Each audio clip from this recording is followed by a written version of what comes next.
After the assassination of the only Muslim lord of the mountains, MacLeod the Cruel, Armenian Cilicia was in a very fragile position. Enemies were around every corner, just waiting to claim a slice. If little Armenia was to survive in this world, then it was going to need to make some friends, and quickly. Alliances were always something that the Ruben dynasty of Cilicia could never maintain for long, its rulers surrounded by and being the notoriously aggressive bunch that they were. Just when the most menacing MacLeod was killed by his own nobility, a completely opposite kind of ruler to all before him would come to the head of Cilicia. Someone described as being both pious and generous, someone without the more than typical Rubenid rage within him. He would share a name with the founder of his dynasty, Prince Ruben III. Prince Ruben was born in 1145, the son of Stephen, the brother of MacLeod, who was betrayed and killed by the Byzantines when Ruben was only 20. If you don't want to be betrayed online, then I suggest you look to today's sponsor, Aura. Have you ever Googled yourself before and didn't like what you found? It's unsettling, isn't it? Seeing your personal information just out there, for sale to the highest bidder. I mean, after looking up my name, I found 4 data broker sites selling my information. One even had my previous home address, and when I searched my email, it got worse. I counted 12 sites, but I'm sure there's more. It's like, hey, that's my private information. Who gave you the right to sell it? And you know what's even crazier? These data brokers, they're selling our information to scammers, spammers, and anyone else who wants to target us. It's a real violation of our privacy. That's why I've been using Aura, the sponsor of today's video. Aura shows me which data brokers are selling my information and automatically submits opt-out requests for me. Cleaning up my digital footprint not only helps reduce the amount of spam I get, but it also protects me from hackers who could use this information to access my accounts or steal my identity. And let's be real, it's not just data brokers we have to worry about. Sometimes it's companies we're supposed to trust. Like how AT&T recently revealed that over 73 million customer records were released on the dark web. They recommended using strong passwords, monitoring account activity, and considering credit freezes or fraud alerts. But who has the time for all of that? Well, Aura does it all for me. And the best part? I don't have to download a bunch of different apps just because a company couldn't keep my data secure. Aura is always on, always working to keep me and my family safe. I'm not leaving myself vulnerable to data breaches, and if you don't want to either, you can go to Aura.com and try your first 2 weeks for free. The link is also in the description below. During MacLeod's reign, Ruben took up residence with his uncle, the Lord of the Cilician Gates, and the fortress of Barbarone. Here he would be shielded from the cruelty of his uncle MacLeod's 5-year reign of terror. Upon his uncle's assassination, a 30-year-old Prince Ruben III was offered the throne of Cilicia. He and his brother, Leo, were 2 of only a few Rubenids remaining. Escorted by their uncle, the 2 men left Barbarone Fortress and made way for interior Cilicia. The Armenian nobility excitedly waited for his arrival. Anyone would be better than MacLeod after all. Immediately, he proved himself not in battle, but in the throes of diplomacy.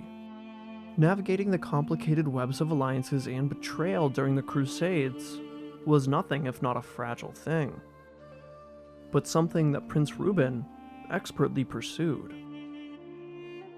Ruben was above all things a friend to the Crusaders, and being friends with Crusaders would eventually mean that you would have to fight alongside them. While Prince Ruben would not personally fight alongside the Westerners, he would send esteemed generals and fighting-aged men on campaign or in defense of Outremer. This would especially come to a head in 1177. Prince Bohemond III of Antioch was set on conquering the currently crumbling realm of the Zengid dynasty, which at this point was under the guidance of a 10-year-old emir. Many crows came to pick at this feast, among them being the Prince of Antioch and his alliance. Along with the Armenians, the Crusaders besieged the fortress of Harenk. Progress was made in due course, but not before another, hungrier bird made his own move. Saladin, the Ayyubid eagle of Egypt, was reforming the once powerful Zengid Empire under his own banner. He was becoming everything Zengi and Nur ad-Din had wished that they were. He was not only feared and respected by the Crusaders, but he was also intent and successfully exiling them from the Levantine coast. With Saladin approaching Syria, there was a much bigger and more mutual threat to the Crusaders and what was left of the Zengid dynasty. With Harenk Castle not falling anytime soon, the Zengids paid the Crusaders with gold, and a sizable tract of land was ceded to the Principality of Antioch. And then, Saladin steamrolled the Zengids of Syria onto the verge of destruction. As Saladin neared Cilicia, he decided to deal with them next, in order to isolate the Crusader states. Saladin allied himself to another neighboring sultan, Kilija Arslan II of Rum. The sultans met near the Cilician border, preparing for their joint invasion. But before Kilija Arslan could begin his campaign, the diplomatic Prince Ruben secured peace with him. What could have turned into disaster and destruction instead became nothing. Saladin nor Arslan seriously attempted to take Cilicia.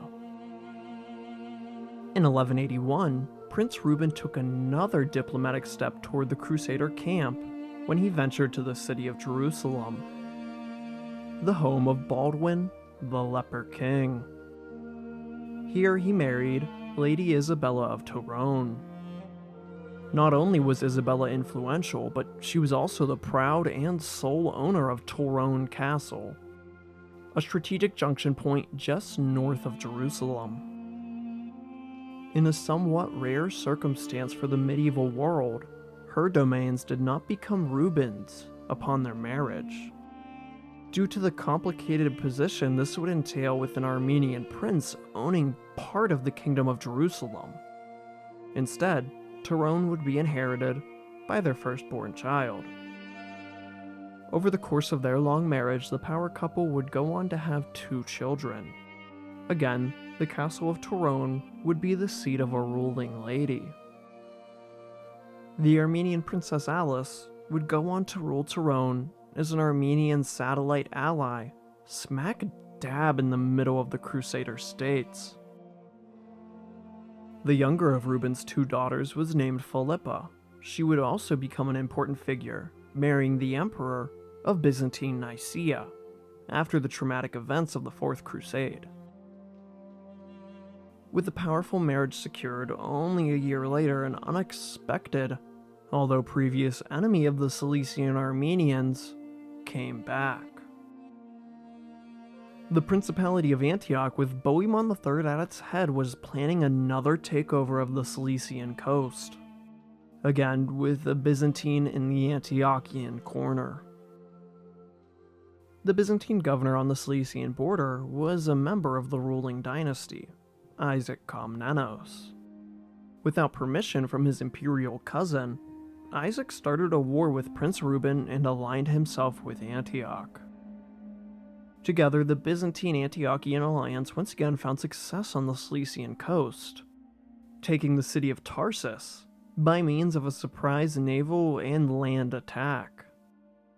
For whatever reason, Prince Bohemond of Antioch very suddenly changed his mind about Isaac Komnenos and their invasion of Cilicia.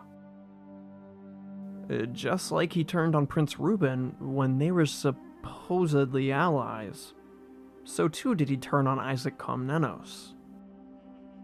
Bohemond promptly arrested Governor Isaac, took the city of Tarsus, and then handed them both over to Prince Ruben of Cilicia. The princes of Antioch had a very hard time staying true to their word. Ruben, yet again, had won a war without having to fight it. Although Prince Ruben was far more peaceful and reserved when compared to nearly all of his ancestors, up until this point, he was just as successful as them at peace as they were at war.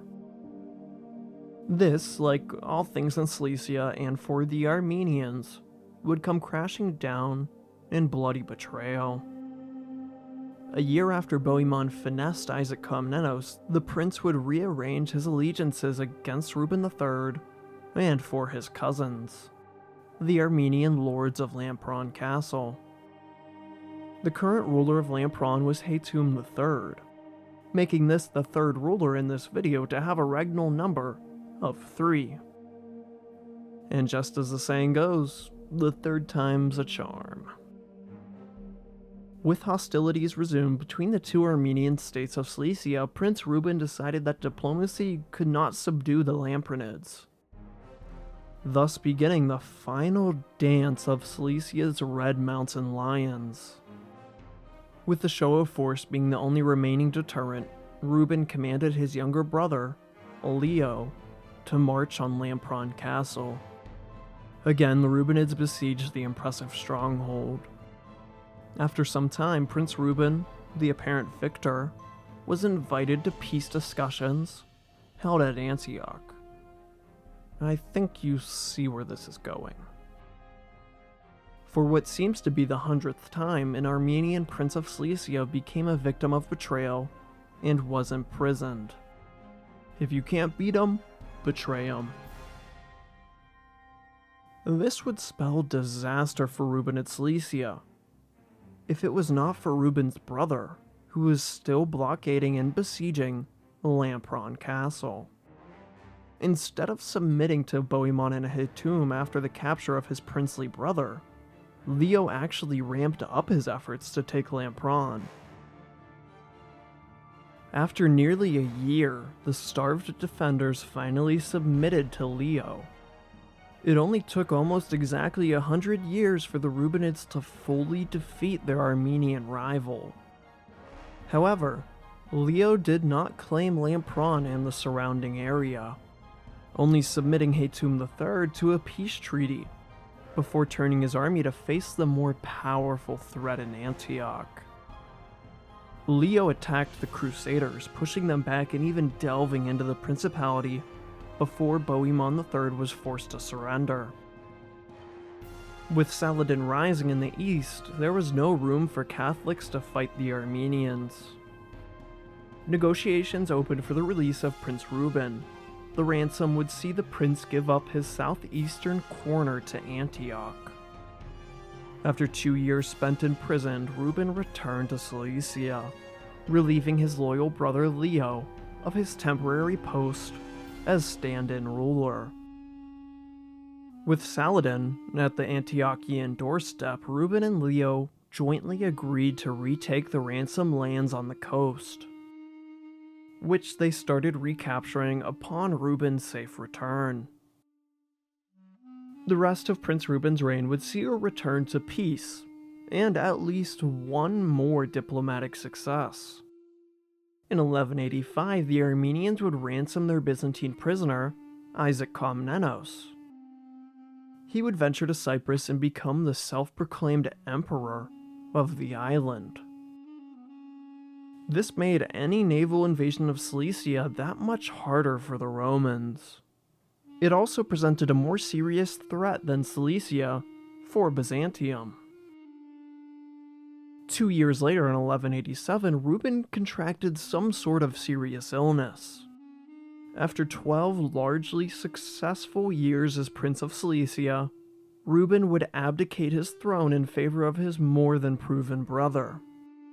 He would die shortly after becoming a monk and arriving at Drazark Monastery, The decision to hand Cilicia to his brother would prove to be the best of his many diplomatic successes. He would go on to be known as Leo the Magnificent, the first and only Rubenid king of Cilician Armenia. If you'd like to support this stoic historian, feel free to do so on Patreon for as little as $1 a month. And join Derek Clark, Savak Leo Nazarian, Taj Guilford, Nickmate Voician, Lazarus Dykos, Dave J, and Dalinar. Or become a YouTube channel member, like Derek Clark again, Donald Vincent, what? Why? And Nickmate Voician again. Thank you guys for supporting the channel, I really appreciate it.